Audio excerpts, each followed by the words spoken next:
Praieira,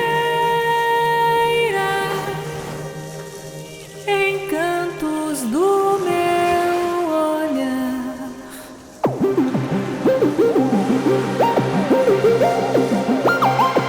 Esta é a cidade que me para mesmo estando em movimento, aonde o vento canta e balança as palhas do coqueiro.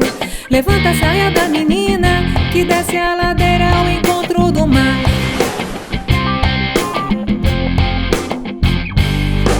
Mar que beija na boca do rio, beija na boca da noite, beija a boca do turista que lambuza a sereia. Com planos feitos de areia, feito dunas pra se aventurar.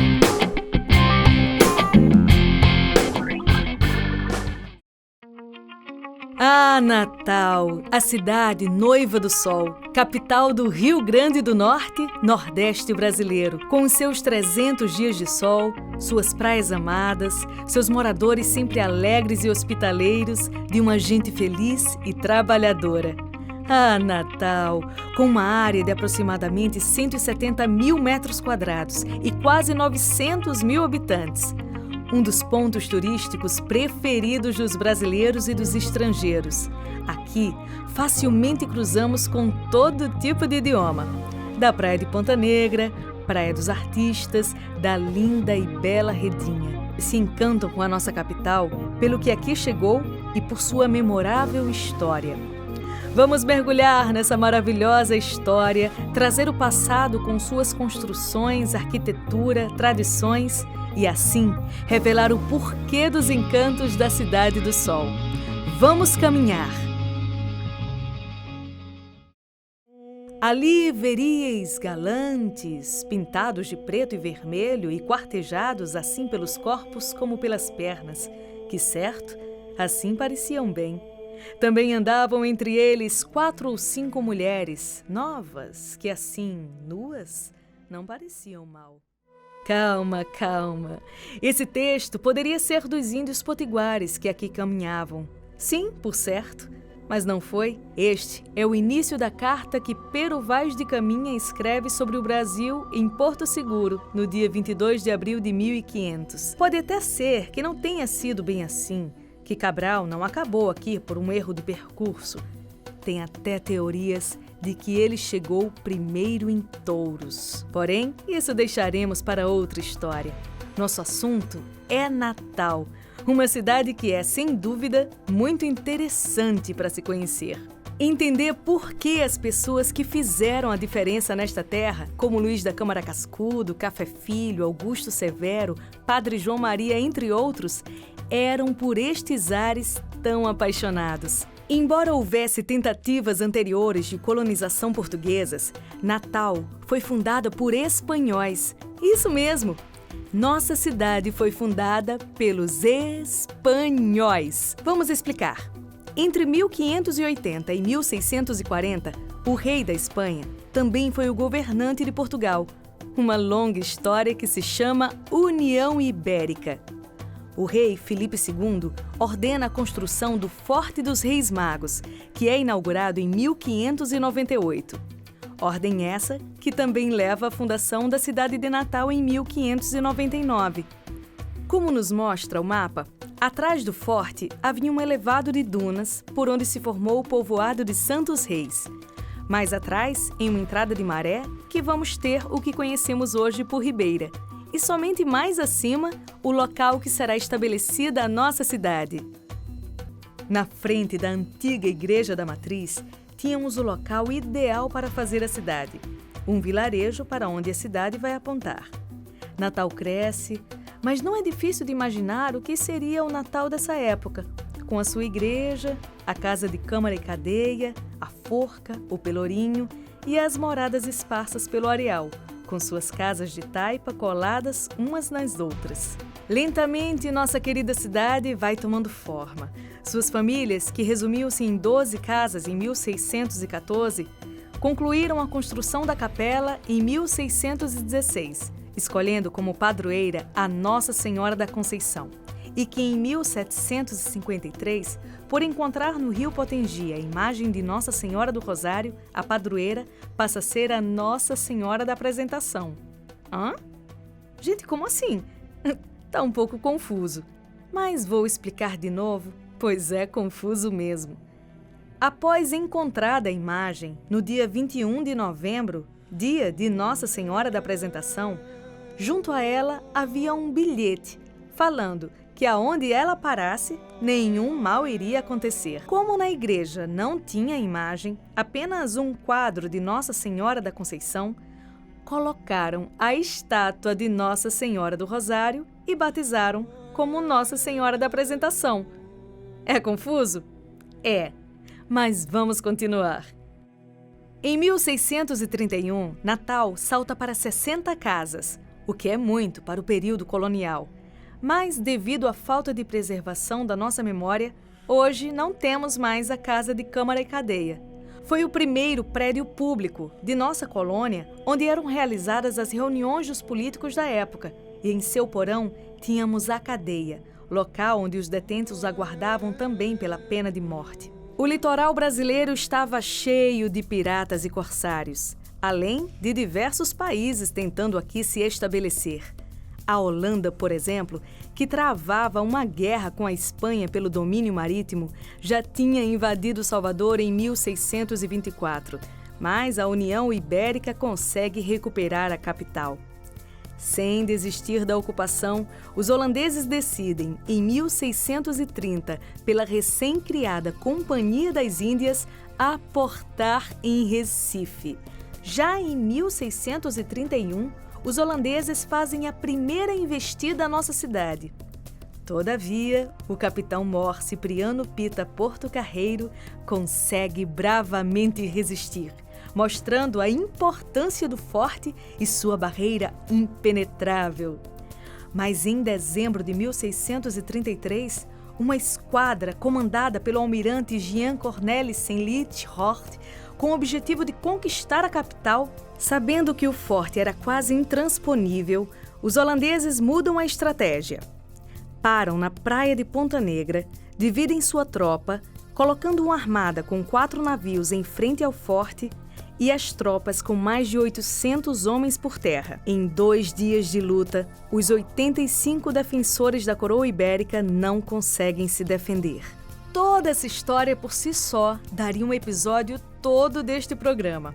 O fato é que em 12 de dezembro de 1633 inicia assim o domínio holandês em Natal. E isso vai começar a mudar tudo.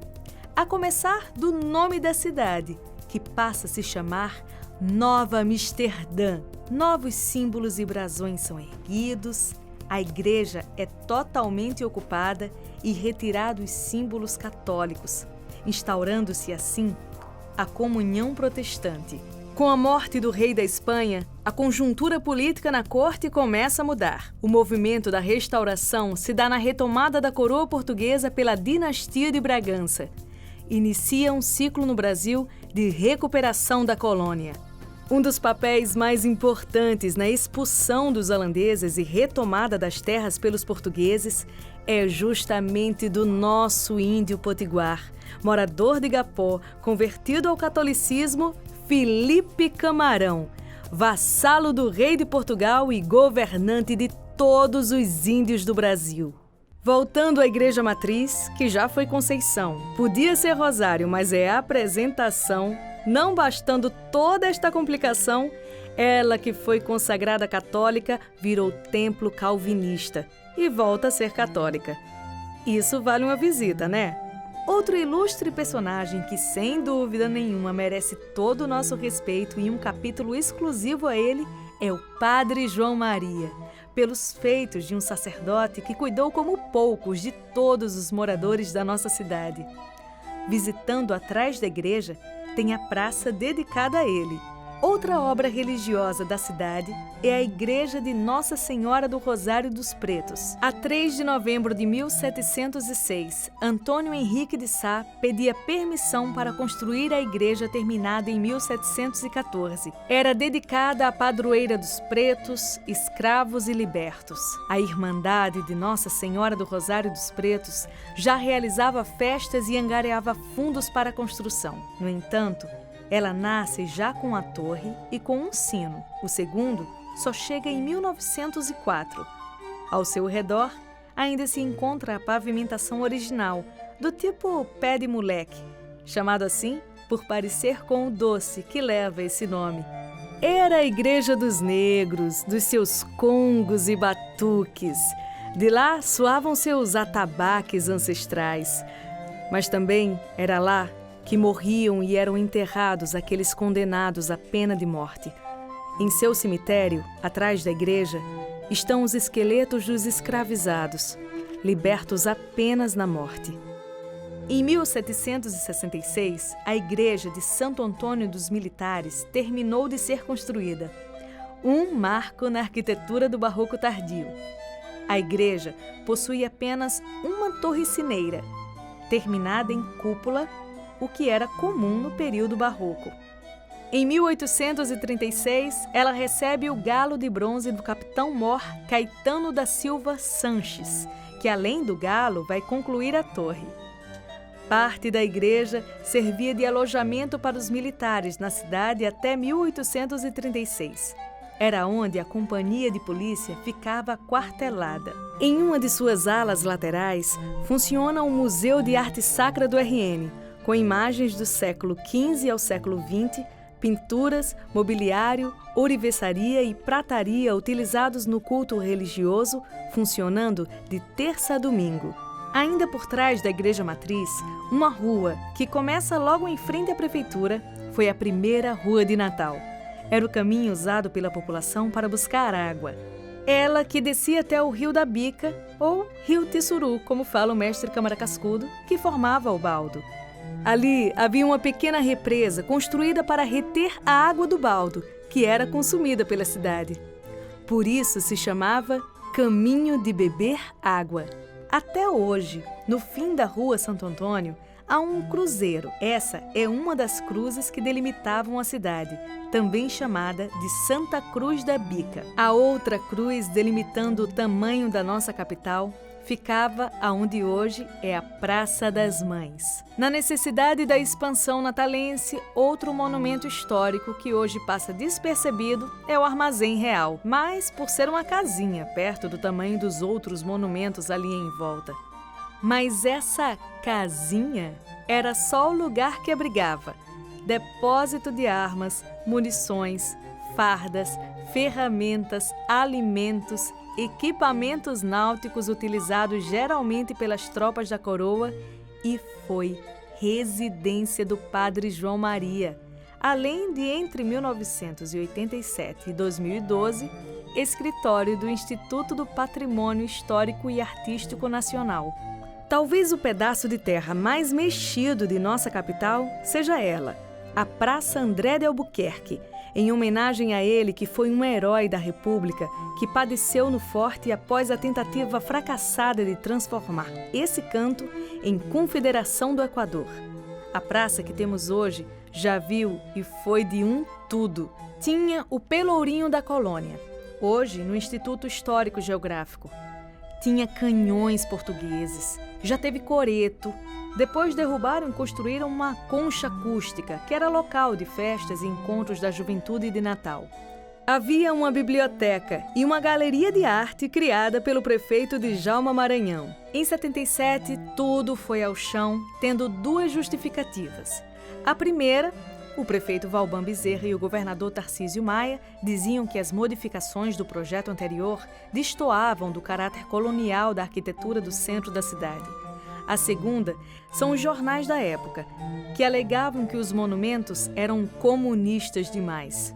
Temos na praça ainda um monumento sobre os heróis de 1837, entre eles o próprio André de Albuquerque e o Padre Miguelinho, e uma estrela de bronze simbolizando o nascimento da cidade, feita no aniversário de 400 anos de Natal. A grande expansão de Natal, no entanto, se dá com o algodão. Com a Revolução Industrial, a procura do mercado internacional pelo algodão só cresceu e o Rio Grande do Norte estava preparado para garantir essa necessidade. Essa nova riqueza, não mais ligada aos produtos tradicionais do período colonial, o açúcar, o sal, a carne, a farinha e o peixe, constroem uma nova elite que quer ver Natal mais bonita. Brotam por toda a Cidade Alta prédios imponentes, justamente demonstrando o quanto agora não éramos mais um pequeno vilarejo. A isso se junta a independência e a construção de uma nova imagem imperial. Natal necessitava se livrar do seu passado colonial. Prédios foram derrubados, um quarteirão todo foi ao chão, onde hoje é a Praça 7 de Setembro. E novas construções foram erguidas, como o Palácio da Cultura, que vai abrigar os políticos do Império, e o Memorial Câmara Cascudo. No Instituto Histórico Geográfico, há alguns pedaços da nossa história que não se pode deixar de conhecer. É necessário reconhecê-los para que as futuras gerações não esqueçam. Um deles é o Pelourinho, uma coluna de pedra, algumas vezes de madeira, que eram colocados num lugar público e nele eram punidos e expostos os criminosos. Por isso, o Pelourinho ficou conhecido na história como o local de castigos aos escravos. Ele era símbolo de poder e justiça, de que naquele local havia uma lei. Encontramos também no Instituto Histórico Geográfico do Rio Grande do Norte a coluna capitolina, símbolo da integração brasileira com o governo de Benito Mussolini. Conta a história que em julho de 1928, dois aviadores italianos, Carlo Del Prete e Arturo Ferrarin, realizaram o primeiro voo Roma-Natal. Após um voo de mais de 49 horas sem escalas, perfazendo uma distância de mais de 7.000 quilômetros, uma esquadrilha italiana repetiu o feito. Comandada pelo general Ítalo Balbo, trouxe de presente para o Rio Grande do Norte uma coluna retirada do Capitólio Romano. Do outro lado, na Rua da Conceição, temos o prédio da Irmandade dos Passos, um grupo de católicos com devoção especial que faz memória ao trajeto percorrido por Jesus Cristo desde sua condenação à morte do pretório até o seu sepultamento, após ter sido crucificado no Calvário. Hoje, utilizado como anexo do Instituto Histórico Geográfico. Mais à frente, construído em 1825, o Museu Café Filho, conhecido como Sobradinho ou Véu da Noiva. O padrão de construção do telhado fez com que a fachada esquerda tivesse uma particularidade: um declive na parte posterior do prédio, o qual lembra um véu de noiva. Entre 1925 a 1927, foi sede do Sindicato Geral dos Trabalhadores, dirigido por Café Filho. Ele, que foi o único potiguar a tornar-se presidente do Brasil em 1954, após o suicídio de Getúlio Vargas.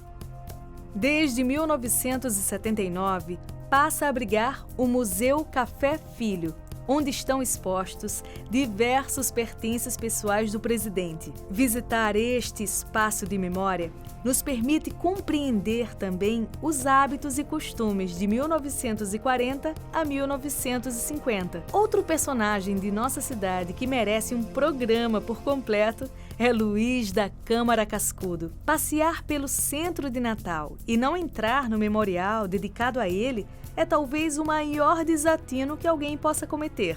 Reconstruído em 1875 para abrigar a tesouraria da fazenda, o prédio também foi Delegacia Fiscal, Quartel-General do Exército e somente em 1987 se torna o Memorial Câmara Cascudo, dando vida nova ao monumento, abrigando, entre outras coisas, o Balé Municipal e o Encontro de Cordeiristas. Uma curiosidade, era comum dizer que nele diversas pessoas mamavam nas tetas do governo. O mais imponente prédio da Cidade Alta é, sem dúvida, o Palácio Potengi, construído para ser o Palácio do Tesouro em 1865, no período imperial do Brasil.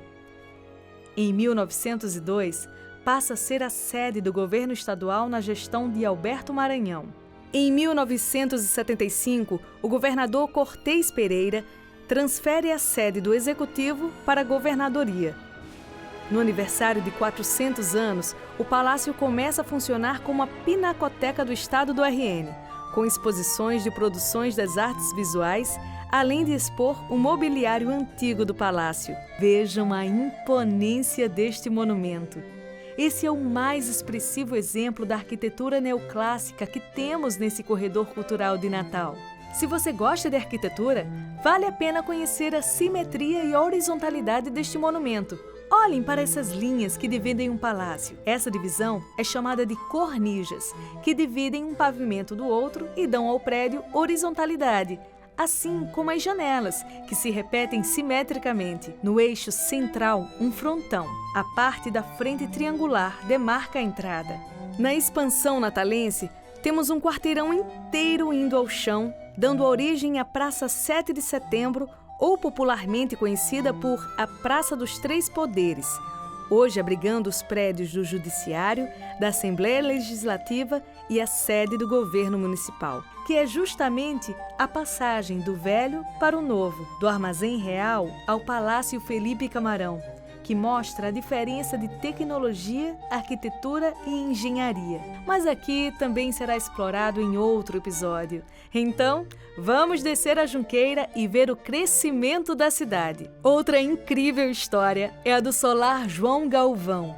Casarão, construído em 1908, foi adquirido pelo coronel Aureliano Clementino de Medeiros, que fora presidente da Intendência Municipal de Macaíba até 1907. O Solar João Galvão tem como curiosidade ser uma construção linda, grandiosa, cheia da pompa Art Nouveau, mas o que chama a atenção é que este casarão foi erguido enquanto aguardava a conclusão da sua casa ao lado, o hoje Solar Bela Vista. Uma curiosidade é que o coronel Aureliano aqui estabeleceu o comércio, inaugurando a loja Paris em Natal, o que evidencia a influência estrangeira na época. Sua real residência, o Solar Bela Vista, teve o máximo de refinamento técnico possível na época.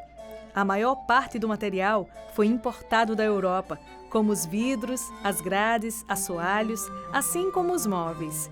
Em sua arquitetura, verifica-se elementos góticos e clássicos. Em 1933, foi alugada, se tornando o Tribunal de Justiça.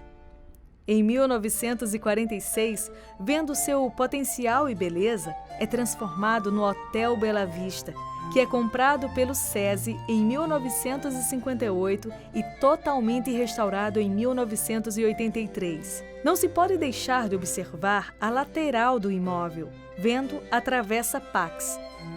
Construída em 1904, o processo de calçamento utilizou o material retirado das praias do Meio, da Ponta do Morcego e de Areia Preta. Durante algum tempo, esse tipo de calçamento foi adequado, mas, com a chegada do automóvel, surgiu a necessidade de uma pavimentação menos irregular.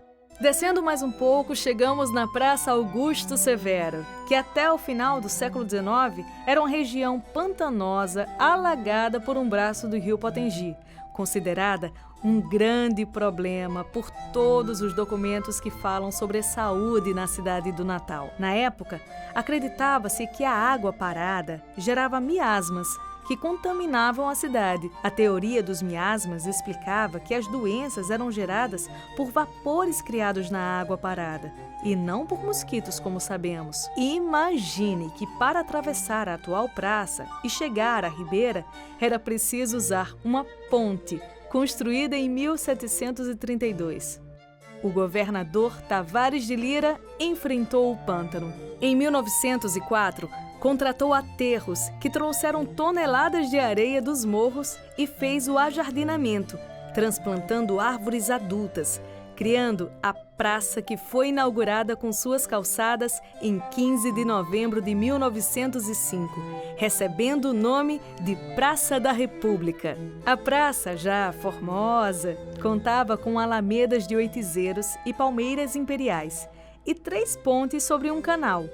Uma delas existe até hoje. Em 1913, foi instalada a estátua de Augusto Severo, político potiguar dedicado à aviação. A praça, que vai ser também o ponto de saída e chegada de Natal com a sua rodoviária, recentemente ganhou uma grande reforma.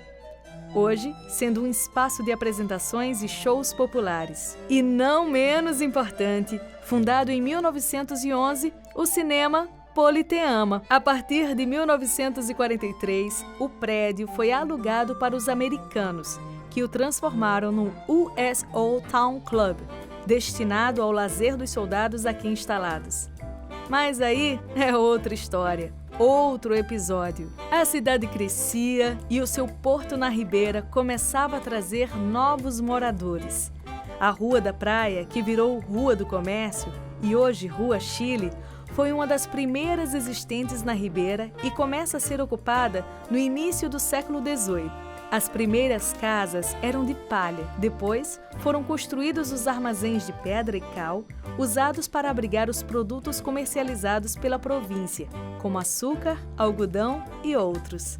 No século XIX, surgiram os sobrados, onde na parte de baixo funcionava o comércio e na parte superior, a residência. Foi nessa rua que, em 1889, Pedro Velho foi aclamado chefe do governo local, abrindo caminho para uma longa história de sua família durante o primeiro período republicano. Anos mais tarde, em 1902, o antigo Palácio do Governo, situado na Rua Chile, foi vendido a comerciantes que deram novo uso ao espaço, transformando-o na primeira boate da cidade. Nessa rua, que hoje consideramos estreita, já existiam casas comerciais, residenciais, hotéis, cabarés, prédios públicos, fábricas, clubes esportivos, entre outras coisas. Esta rua ainda preserva belos exemplares da arquitetura do passado. O Beco da Quarentena abrigava marinheiros doentes que necessitavam ficar afastados da população, prostitutas em situações de doenças venéreas avançadas e doentes terminais, além de pobres sem condições de tratamento. Vamos nos despedindo por aqui, sabendo um pouco mais sobre nossa capital potiguar. Nos encontraremos em mais um episódio da Caminhada Histórica de Natal, com novas histórias e mais curiosidades da cidade Noiva do Sol. Aproveite para conhecer nossos monumentos, praças e construções. Participe da próxima Caminhada Histórica. Eu sou Nara Kelly e juntos participamos deste episódio da Caminhada Histórica do Natal. Toda a pesquisa histórica deste vídeo são dos historiadores Alexandre Rocha e Lênin Campos, do blog Natal das Antigas.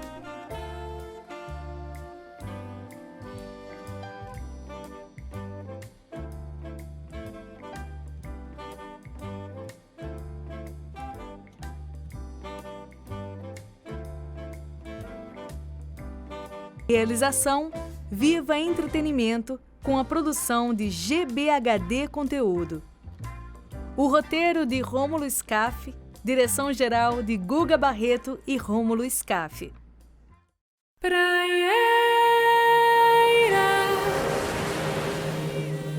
dos meus amores,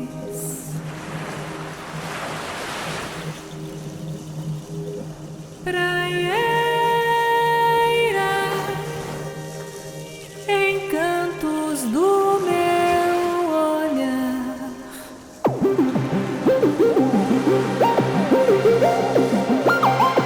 Esta é a cidade que me para, mesmo estando em movimento, aonde o vento canta e balança as palhas do coqueiro. Levanta a saia da menina que desce a ladeira ao encontro do mar.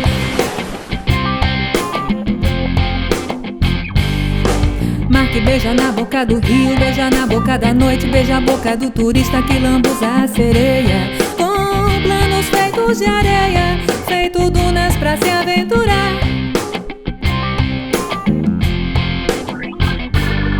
Cidade da cocada, rapadura e batucada, cidade da barriga cada dia mais inchada, cidade da poesia boêmia iluminada.